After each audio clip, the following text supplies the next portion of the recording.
പിതാവിന്റെയും പുത്രന്റെയും പരിശുദ്ധാത്മാവിന്റെയും നാമത്തിൽ ആമേൻ.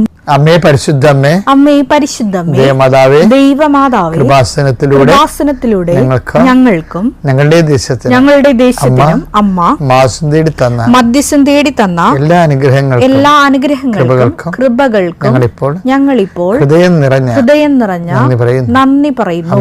പരിശുദ്ധമ്മേ, ദൈവമാതാവേ, 2004 ഡിസംബർ 7 തീയതി ഉച്ചകഴിഞ്ഞ് 2:30 കൃപാസനത്തിൽ സംഭവിച്ച അമ്മയുടെ പ്രത്യക്ഷപ്പെടലിനെ കുറിച്ച് തിരുസഭയ്ക്ക് സമർപ്പിച്ചിരിക്കുന്ന പഠനരേഖകളുടെ മേൽ സഭാത്മകമായ പഠനം ആരംഭിക്കുവാൻ ഞങ്ങൾ പ്രാർത്ഥിക്കുന്നു. അമ്മേ പരിശുദ്ധമ്മേ, ഭൂസ്വർലോകങ്ങളുടെ രാജ്ഞിയായ അങ്ങേക്ക് ഭൗമസംരക്ഷണത്തിനായി പ്രപഞ്ച പ്രകൃതിയെ തന്നെ തിരുസഭ പ്രതിഷ്ഠിക്കുവാൻ ഈ പ്രത്യക്ഷീകരണം വഴി ഇടയാക്കണമേ. പരിശുദ്ധമ്മേ, ജപമാല മാതാവേ, സകല കൃപാസനം പ്രാർത്ഥനയോടും ചേർത്ത് ഞങ്ങളിപ്പോൾ പ്രാർത്ഥിക്കുന്ന ഈ കുടുംബത്തിന്റെ പ്രത്യേക നിയോഗം പറമക്കളെ.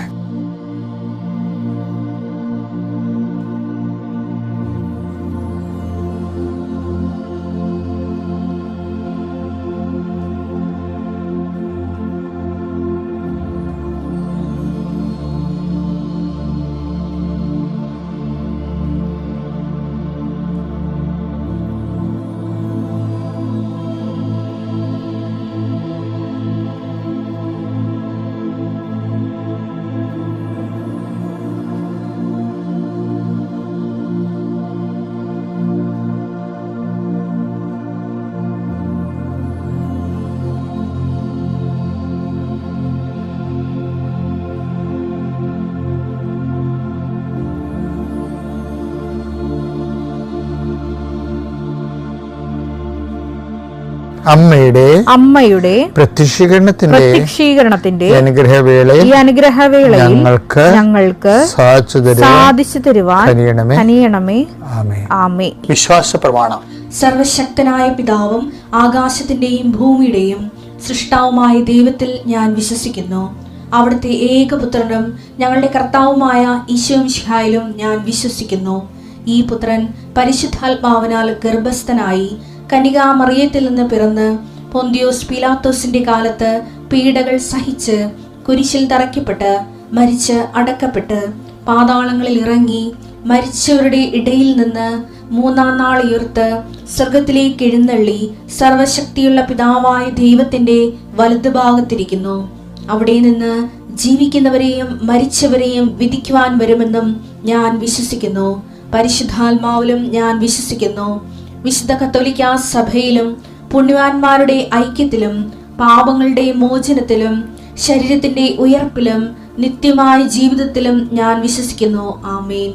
സ്വർഗ്ഗസ്ഥനായ ഞങ്ങളുടെ പിതാവേ, അങ്ങയുടെ നാമം പൂജിതമാകണമേ. അങ്ങയുടെ രാജ്യം വരണമേ.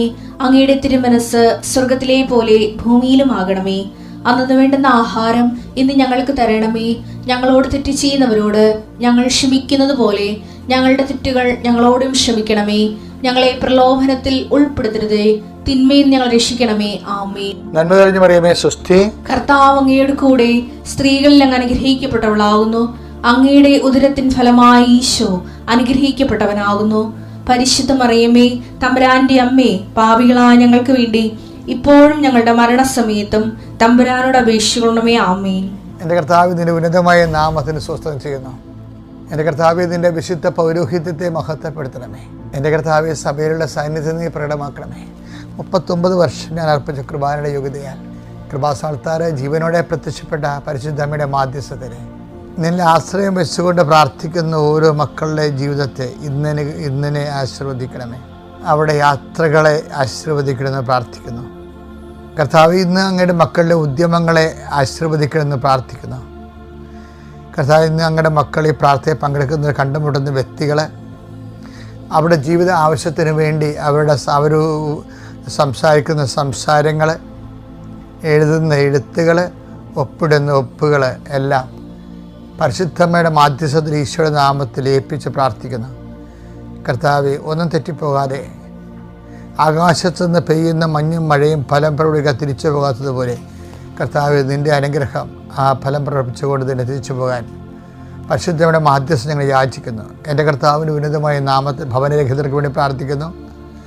ഭവന നിർമ്മാണത്തിൻ്റെയും ഭവന പുനരുത്ഥാനത്തിൻ്റെയും കാര്യങ്ങൾക്ക് വേണ്ടി നിയമപരമായ തടസ്സങ്ങൾ നേരിടുന്നവരെ സംബന്ധിച്ച് പ്രാർത്ഥിക്കുന്നു. ഇൻ്റർവ്യൂവിൻ്റെ ടെസ്റ്റുകളും കർത്താവ് ഒരുങ്ങുന്നതിനെ സംബന്ധിച്ച് പ്രാർത്ഥിക്കുന്നു. ഇൻ്റർവ്യൂ ടെസ്റ്റിനും പങ്കെടുക്കുന്ന ഇന്നത്തെ പ്രത്യേക ദിവസത്തെ പങ്കെടുക്കുന്നവരെ സംബന്ധിച്ച് പ്രാർത്ഥിക്കുന്നു. അവർക്കെതിരെ വരുന്ന എല്ലാവിധ ചലഞ്ചുകളെയും വെല്ലുവിളികളെയും അതിജീവിക്കാനുള്ള പരിശുദ്ധ ദേവമാതാവ് സഞ്ചാരി മാതാവിൻ്റെ ശക്തി സാന്നിധ്യം അവിടെ ഉണ്ടാകണമെന്ന് പ്രാർത്ഥിക്കുന്നു. എൻ്റെ കർത്താവിനുതമായ കുഞ്ഞുങ്ങളെ സംബന്ധിച്ച് പ്രാർത്ഥിക്കുന്നു. കുഞ്ഞുങ്ങളുടെ ഓരോ കാര്യങ്ങളെ സംബന്ധിച്ച് പ്രാർത്ഥിക്കുന്നു. ഗർഭസ്ഥ ശിശുക്കളെ സംബന്ധിച്ച് പ്രാർത്ഥിക്കുന്നു. ഗർഭം ഉണ്ടായിട്ടും ഗർഭസ്ഥ ശിശുക്കൾക്ക് വൈകല്യങ്ങളുള്ളവരെ അതിനെക്കുറിച്ച് അത് കളയണോ വേണ്ടയോ എന്ന് വിഷമിച്ച് സങ്കടപ്പെട്ടിരിക്കുന്നവർക്ക് വ്യക്തമായ തീരുമാനം എടുത്തുകൊണ്ട് ആ കുഞ്ഞുങ്ങളെ ജീവിപ്പിക്കുന്നതിന് വേണ്ടി പ്രാർത്ഥിക്കുന്നു. എൻ്റെ കർത്താവിൻ്റെ ഉന്നതമായ നാമത്തിൽ സഭയുടെ അധികാരത്തിൽ കുരിശിൻ്റെ അടയാളത്തിൽ സമാധാന ഭവനങ്ങൾ നീ ഏത് ഭവനത്തിൽ പ്രവേശിച്ചാലും ആ ഭവന സമാധാന ആശംസകൾ അറിയിച്ച കർത്താവിൻ്റെ സമാധാനത്തിൻ്റെ ആധികാരികത സഭയ്ക്ക് നൽകിയിട്ടുള്ള അധികാരത്താൽ കർത്താവെ ഈ പ്രാർത്ഥന പങ്കെടുക്കുന്ന എല്ലാ മക്കൾക്കും മതാവിനെ മധ്യസ്ഥ ഈശ്വരൻ്റെ നാമത്തിൽ സമാധാനം അനുഭവിക്കുകയായി പ്രാർത്ഥിക്കുന്നു. പ്രത്യേകിച്ച് പ്രയാസം അനുഭവിക്കുന്നവർ, സാമ്പത്തിക പ്രയാസം അനുഭവിക്കുന്നവർ, ജീവിതമാർഗം കാണാത്തവർ, ജീവിതമാർഗം കുഞ്ഞുങ്ങളെങ്ങനെ പോറ്റിക്കൊണ്ട് പോകുമെന്ന് അറിയാൻ പാടില്ലാതെ ജീവിതത്തിൻ്റെ സങ്കടങ്ങൾ പകച്ചു നിൽക്കുന്നവർ അവരെ സഹായിക്കണം പ്രാർത്ഥിക്കുന്നു. കർത്താവ് കുരിശിൻ്റെ ശക്തി, സഹനത്തിൻ്റെ ശക്തി ദൈവത്തിൻ്റെ നാമത്തിലാക്കിക്കൊണ്ട് അതിൽ നിന്ന് വലിയ അനുഗ്രഹങ്ങളും കൃപകളും കൊയ്യാൻ വേണ്ടിയുള്ള ആധ്യാത്മികമായ ഔന്നത്യത്തെ അങ്ങയുടെ മക്കളെ അഭിഷേകം ചെയ്യണമെന്ന് പ്രാർത്ഥിക്കുന്നു. വിവാഹിതരായ മക്കൾ, വിവാഹം കഴിഞ്ഞതിന് ശേഷം ഉണ്ടാകുന്ന കശപിശകൾ, അതുമൂലം ഉണ്ടാകുന്ന ആവശ്യമില്ലാത്ത കാര്യങ്ങൾക്ക് വേണ്ടിയുള്ള വയസ്സുകൾ, വൈരാഗ്യങ്ങൾ മൂലം പൈശാചികമായ പ്രവർത്തനങ്ങൾ ഉണ്ടായിട്ട് അത് മാനസികമായിട്ട് അകന്നു പോകുന്നവർ കർത്താവെ അതിന് ചൈൽഡിഷായിട്ട് ജീവിതത്തെ കാണാതിരിക്കുവാനും ഓരോ വാക്കുകളും ഓരോ പ്രവൃത്തികളും ഓരോ നിലപാടുകളും ദൈവികമായ കൃപയിലും വിശ്വാസത്തിലും പരിശുദ്ധാത്മാവിൻ്റെ ദാനങ്ങളും ഉത്തരവാദിത്വത്തോടെ ജീവിതത്തെ സമീപിക്കുന്നതിന് വേണ്ടി പ്രാർത്ഥിക്കുന്നു. എൻ്റെ കർത്താവിൻ്റെ ഉന്നതമായ നാമത്തിൽ സഭയുടെ അധികാരത്തിൽ കുരിശടയാളത്തിൽ യാത്രയിരിക്കുന്നവരെ ആശീർവദിക്കുന്നു. യാത്രാ തടസ്സങ്ങളെ ആശീർവദിച്ച് ഈശോയുടെ നാമത്തിലെ ബന്ധങ്ങളെ അകറ്റുന്നു. എൻ്റെ കർത്താവിൻ്റെ ഉന്നതമായ നാമത്തിലെ സഭയുടെ അധികാരത്തിൽ എന്ത് ചെയ്യണം, എങ്ങനെ ചെയ്യണം, എപ്പോൾ ചെയ്യണം ഒന്നും അറിയാൻ പാടില്ലാതെ ഇങ്ങനെ നിൽക്കുന്നവരുടെ കർത്താവെ ഞങ്ങൾക്കൊരു വഴി കാണിച്ചു തരാൻ ആരുമില്ലല്ലോ, ഞങ്ങളെ വഴി നടത്താൻ ആരുമില്ലല്ലോ, ഞാൻ ഒറ്റപ്പെട്ടു പോയതെന്ന് ഓർത്ത് സങ്കടപ്പെടുന്നവർ കർത്താവെ നിൻ്റെ വാഗ്ദാന പ്രകാരം I will come with you wherever you go, I will not disown you at any cost. കർത്താവ് ഒരു കാരണവശാലും ഞാൻ നിന്നെ തള്ളിക്കളയത്തില്ല, ഞാൻ നിന്നെ ആശ്വസിപ്പിച്ച് നയിക്കുമെന്ന് പറഞ്ഞ കർത്താവിൻ്റെ വാഗ്ദാനങ്ങൾ നിറവേറാൻ പറ്റിയ സാഹചര്യം മാത്രമാണ് സഹനമെന്നും ശാപമല്ലെന്നും തിരിച്ചറിയാൻ പരിശുദ്ധാത്മാ ദാനങ്ങളാൽ എൻ്റെ മക്കളെ അനുഗ്രഹിക്കണം പ്രാർത്ഥിക്കുന്നു. എൻ്റെ കർത്താവിൻ്റെ ഉന്നതമായ നാമത്തിൽ നിൻ്റെ ഇന്നത്തെ യാത്ര ആസ്വദിക്കട്ടെ. എൻ്റെ കർത്താവിനുമായ നാമത്തിൽ നീ ഉപയോഗിക്കുന്ന വാഹനങ്ങൾ ആസ്വദിക്കപ്പെടട്ടെ. എൻ്റെ കർത്താവിനുമായ നാമത്തിൽ സംസാരിക്കുന്ന ഒപ്പുകളും എഴുത്തുകളും ആസ്വദിക്കട്ടെ. എൻ്റെ കർത്താവിനുമായ നാമത്തിൽ നിന്നെ സഹായിക്കുന്നവരെ ആസ്വദിക്കട്ടെ. എൻ്റെ കർത്താവിനുമായ നാമത്തിൽ നിന്നെ ശപിക്കുന്നവർ ആസ്വദിക്കപ്പെടട്ടെ. എൻ്റെ കർത്താവിനുമായ നാമത്തിൽ കൃപയിൽ ജീവിക്കാൻ കർത്താവ് ആവശ്യമായ കൃപയാൽ നിന്ന് നിറക്കട്ടെ. God infuse the spirit of power and grace. എൻ്റെ പ്രിയപ്പെട്ടവരുടെ നിന്ന് എനിക്ക് പറയാനുള്ളത്, നമ്മുടെ ആധ്യാത്മിക ജീവിതത്തിലെ ഫ്രീ പ്രെയർ അങ്ങനെ ഒരു കോൺസെപ്റ്റുണ്ട്. ഫ്രീ പ്രെയർ എന്ന് വെച്ചാൽ ഞാൻ ഫ്രീ എയർ എന്നോ പറയത്തില്ലേ. ഫ്രീ എയർ മീൻസ് ഇപ്പോൾ ചില എയർ നമ്മൾ ചെല്ലുമ്പോൾ മേ ബി പൊല്യൂട്ടഡ് ആയിരിക്കും എയർ. അപ്പോൾ നമ്മൾ മാസ്ക് വെക്കും, ഇപ്പോൾ ഇവിടെ എയർ പൊല്യൂട്ടഡ് ആണല്ലോ എന്ന് പറയും, എയറിൻ്റെ തിക്നെസ് കൂടുതലാണല്ലോ എന്ന് പറയും. ഇപ്പോൾ നമ്മൾ വനത്തിലൊക്കെ ചെല്ലുമ്പോൾ ഫ്രീ ഓക്സിജനാണ് നമുക്ക് കിട്ടുന്നത്. വല്ലാണ്ടിങ്ങനെ നമ്മുടെ ശ്വാസകോശം വലിച്ചു കയറുന്നത് കാണാം, പെട്ടെന്ന് എനർജറ്റിക് ആകും. അതുപോലെ ചില സ്ഥലത്ത് ചെല്ലുമ്പോൾ നമുക്ക് ഹ്യൂമിഡിറ്റി ആയിരിക്കും. കടലോരത്തൊക്കെ ചെല്ലുമ്പോൾ ഭയങ്കര ഈർപ്പം നീരാവി എയറിലുണ്ടാവും. അപ്പോൾ ശ്വാസകോശ രോഗികൾക്കല്ല, അതുകൊണ്ട് ചുമയും പനിയും എല്ലാം കൂടി വരും. അത് അപ്പം അല്ലെങ്കിൽ ചിലർക്ക് അത് ഉണ്ടാവും. ഫ്രീ എയർ എന്ന് പറയുന്നത് വളരെ ഒരു സ്വപ്നമാണ് ശരിക്കും. തന്നെയല്ല മനുഷ്യരാശിയുടെ അവകാശമാണ് എയർ പൊല്യൂഷൻ ആകാതിരിക്കാൻ വേണ്ടി പ്രത്യേകം ശ്രദ്ധിക്കണം.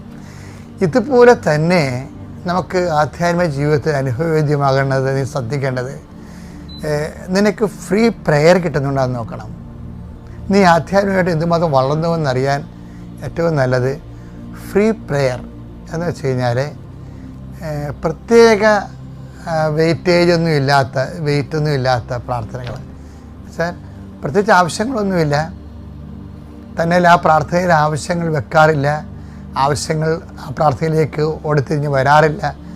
അത് നീയും ദൈവവും മാത്രമായിട്ടുള്ള ഒരു ഇൻറ്റിമസിയുടെ ഭാഗമായിട്ട് നിനക്കിങ്ങനെ പരിശുദ്ധാത്മാവിൽ നിറയണം. അതിന് ഫ്രീ പ്രയർ എന്ന് പറയുമ്പോൾ divide of the holy spirit അല്ല, പരിശുദ്ധാത്മാവ് ഉണ്ടാകും. പക്ഷേ പരിശുദ്ധാത്മാവ് ഉണ്ടാവുമെങ്കിലും നിൻ്റെ പ്രാർത്ഥനയിൽ ദൈവത്തോടുള്ള ഒരു ഇൻറ്റിമസി കീപ്പ് ചെയ്യാനോ അതുപോലെ തന്നെ അത് വർദ്ധിപ്പിക്കുവാനോ അതിൻ്റെ ഉള്ളിൽ നിനക്ക് അനായാസമായി ദൈവത്തിൻ്റെ സന്നിധി വ്യാപരിക്കാൻ കഴിയണതാണ് ഈ ഫ്രീ പ്രെയർ എന്ന് പറയുന്നത്. അപ്പോൾ നമ്മുടെ ജീവിതത്തിൽ എപ്പോഴായാലും ഫ്രീ പ്രെയർ വേണം. ഒരാഴ്ച എന്ന് വെച്ചാൽ അറിയാണ്ടങ്ങനെ ഇരിക്കുമ്പോൾ അറിയാതെ പ്രാർത്ഥിച്ചു പോകും. തന്നെയല്ല, പ്രാർത്ഥനയുമായി നമ്മൾ ദൈവത്തിൻ്റെ സന്നിധി വരുമ്പോൾ പെട്ടെന്ന് നമ്മുടെ ദൈവത്തെക്കുറിച്ച് മാത്രം ചിന്തിക്കും, ദൈവത്തിൻ്റെ ദാനങ്ങളെക്കുറിച്ച് ചിന്തിക്കും, ദൈവത്തെ മാത്രം ഓർത്ത് പ്രാർത്ഥനയുടെ ഫലം ദൈവമാണെന്ന് ഓർക്കും. നമ്മൾ പ്രാർത്ഥനയുടെ ഫലം സമാധാനമാണെന്നൊക്കെ പറഞ്ഞു കേട്ടിട്ടുണ്ട്. പക്ഷേ യഥാർത്ഥത്തിൽ എന്താ? പ്രാർത്ഥനയുടെ ഫലം ദൈവം തന്നെയാണ്. അതിനാണ് ഫ്രീ പ്രെയർ എന്ന് പറയുന്നത്. അപ്പോൾ അതിനകത്ത് വേറെ സംഭവങ്ങളൊന്നുമില്ല. അതിൻ്റെ അകത്ത് ആശകളില്ല, സ്വപ്നങ്ങളില്ല, നമ്മുടെ ആഗ്രഹങ്ങളില്ല, ആവശ്യങ്ങളില്ല, ഒന്നുമില്ല. ദൈവം തന്നെയാണ് എൻ്റെ content wise. Full and full 100% ദൈവം തന്നെയായിരിക്കും അതിനകത്ത്. പ്രാർത്ഥിക്കുക. നല്ലവനായ ദൈവമേ, എൻ്റെ ജീവിതത്തിലെ ഞാനും അങ്ങും തമ്മിലുള്ള ആത്മീയ വ്യാപാര വിനിമയങ്ങളിലെ അങ്ങ് തന്നെയാണ് എല്ലാത്തിൻ്റെയും ഫലമെന്നും അങ്ങ് തന്നെയാണ് എല്ലാത്തിൻ്റെയും ഫലമെന്നും അങ്ങ് തന്നെയാണ് മാർഗമെന്നും അങ്ങ് തന്നെയാണ് മാർഗം, തന്നെയാണ് ലക്ഷ്യമെന്നും അങ്ങ് തന്നെയാണ് ലക്ഷ്യമെന്നും മനസ്സിലാക്കിക്കൊണ്ട് എന്റെ ആധ്യാത്മികതയുടെ ആത്മബന്ധത്തിന്റെ ആഴങ്ങളിലേക്ക് വേണ്ടി എപ്പോഴും ആഴങ്ങളെ വിളിക്കുന്നത് പോലെ ആത്മാവിന്റെ ആഴങ്ങളെ ദൈവത്തെ വിളിച്ചുകൊണ്ട് ഒരു ആത്മബന്ധത്തിനായി ദാഹിക്കുകയും ആ ദാഹം ഐക്യമാക്കി തീർക്കുകയും ആ ദിവസങ്ങളിൽ കർത്താവ് പറയുന്നത് പോലെ നിങ്ങൾ എന്നോട് ഒന്നും ചോദിക്കുകയില്ല എന്ന് യോഹന്നാൻ 16:23 ഞങ്ങളുടെ ജീവിതത്തിൽ എത്രയും വേഗം ആത്മീയ അനുഭവമാകാൻ ഞങ്ങളെ അനുഗ്രഹിക്കണമേ. പിതാവിന്റെയും പുത്രന്റെയും പരിശുദ്ധാത്മാവിന്റെ നാമത്തിൽ ആമേൻ.